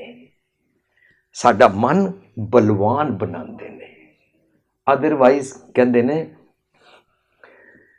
ਅਸਥਿਰ ਜੋ ਮਾਨਿਓ ਦੇ ਸੋ ਤੋਂ ਤੇਰੋ ਹੋਏ ਹੈਗੇ। ਤੂੰ ਆਪਣੇ ਜਿਹੜੇ ਖਿਆਲਾਂ ਨੂੰ, ਇਸ ਬੋਡੀ ਨੂੰ ਨਹੀਂ ਕਹਿ ਰਹੇ ਨੇ ਅਸਥਿਰ, ਬਈ ਤੂੰ ਸਟੇਬਲ ਸਮਝਦਾ ਨਹੀਂ, ਇਹਦੀ ਨਹੀਂ ਗੱਲ ਚੱਲ ਰਹੀ ਹੈ। ਤੇ ਸਾਰਿਆਂ ਨੂੰ ਪਤਾ ਇੱਕ ਦਿਨ ਬੋਡੀ ਖਤਮ ਹੋ ਜਾਂਦੀ ਹੈ। ਅਸਥਿਰ ਜੋ ਮਾਨਿਓ ਦੇ, ਜੋ ਤੂੰ ਆਪਣਾ ਥਾਟ ਪ੍ਰੋਸੈਸ ਬਣਿਆ ਹੋਇਆ ਹੈ, ਬਣਾ ਕੇ ਬੈਠਾ ਹੈ ਨਾ, ਇਹ ਅਨਸਟੇਬਲ ਹੈ। ਇਹ ਤੇਰਾ ਸਾਥ ਨਹੀਂ ਦੇ ਸਕਦਾ। It is just equal to ash, dust. So ਤੋਂ ਤੇਰੋ ਹੋਇਆ ਖੇ, ਕਿਉਂ ਨਾ ਹਰ ਕੋ ਨਾਮ ਲੈ ਮੂਰਖ ਨਿਲਾਜ ਰਹੇ। ਜੇ ਇੱਕ ਵਾਰੀ ਅਸੀਂ ਸੱਚ ਲੈ ਲਈਏ ਨਾ, ਫਿਰ ਅਸੀਂ ਵਨਨੈਸ ਵਿਦ ਗੋਡ ਜੀਂਦੇ ਜੀ ਸਿੱਖ ਜਾਂਦੇ ਹਾਂ ਔਰ ਸਾਡਾ ਮਾਈਂਡ ਸਟੇਬਲ ਹੋ ਜਾਂਦਾ।